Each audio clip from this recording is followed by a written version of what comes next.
Hi ಎಲ್ರಿಗೂ ನಮಸ್ಕಾರ. ಈ ಬ್ಯೂಟಿಫುಲ್ ಔಟ್ಫಿಟ್ ಸ್ಟಿಚ್ ಮಾಡಿದ್ದು ಯಾರು ಗೊತ್ತಾ? ನಮ್ಮಮ್ಮ. ಹೌದು, ಪ್ರತಿಯೊಂದು ಮೆಟೀರಿಯಲ್ ಪರ್ಚೇಸ್ ಮಾಡಿ ಆ ಔಟ್ಫಿಟ್ನ ಸ್ಟಿಚ್ ಮಾಡಿದ್ರು. ಅದು 6 ವರ್ಷದ ಮಗುಗೆ ಸ್ಟಿಚ್ ಮಾಡಿರುವಂತಹ ಔಟ್ಫಿಟ್. ನಾವು ಮೆಟೀರಿಯಲ್ ಪರ್ಚೇಸ್ ಮಾಡೋಕ್ಕೆ ಹೋಗಿದ್ವಿ ಶ್ರೀರಾಮ್ಪುರಕ್ಕೆ. ಅಲ್ಲಿ ಪ್ರತಿಯೊಂದು ಫ್ಯಾಬ್ರಿಕ್ ಕೂಡ ಸಿಗುತ್ತೆ.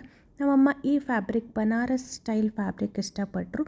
ಹಾಗೆ ಮಗು ಸ್ವಲ್ಪ ಫೇರ್ ಇರೋದ್ರಿಂದ ಕಲರ್ ಕೂಡ ಡಾರ್ಕ್ ಇದ್ದರೆ ಚೆನ್ನಾಗಿರುತ್ತೆ ಅಂತ ಈ ಫ್ಯಾಬ್ರಿಕ್ ಸೆಲೆಕ್ಟ್ ಮಾಡಿ ಅದರ ತಕ್ಕಂಗೆ ಲೇಸು ಮತ್ತು ಬೀಡ್ಸ್ ಕೂಡ ಪರ್ಚೇಸ್ ಮಾಡಿ ಈ ರೀತಿ ಬ್ಲೌಸ್ ಸ್ಟಿಚ್ ಮಾಡಿದ್ದಾರೆ ವಿತ್ ಪಫ್ ಸ್ಲೀವ್ಸ್. ನೆಕ್ಸ್ಟ್ ನೋಡಿ, ಆ ಬ್ಯೂಟಿಫುಲ್ ಆಗಿರೋ ಲಂಗ ಎಷ್ಟು ಕ್ಯೂಟ್ ಆಗಿದೆ ಅಲ್ವಾ? ನನಗೆ ಹಾಕೋಬೇಕು ಅಂತ ಫೀಲ್ ಆಗೋಯಿತು. ಆ ಲಂಗಕ್ಕೆ ಕೂಡ ಕೆಳಗಡೆ ಲೇಸ್ ಕೂಡ ಕೊಟ್ಟಿದ್ದಾರೆ, ಅದು ಇನ್ನೂ ಹೈಲೈಟ್ ಆಗ್ತಾ ಇದೆ.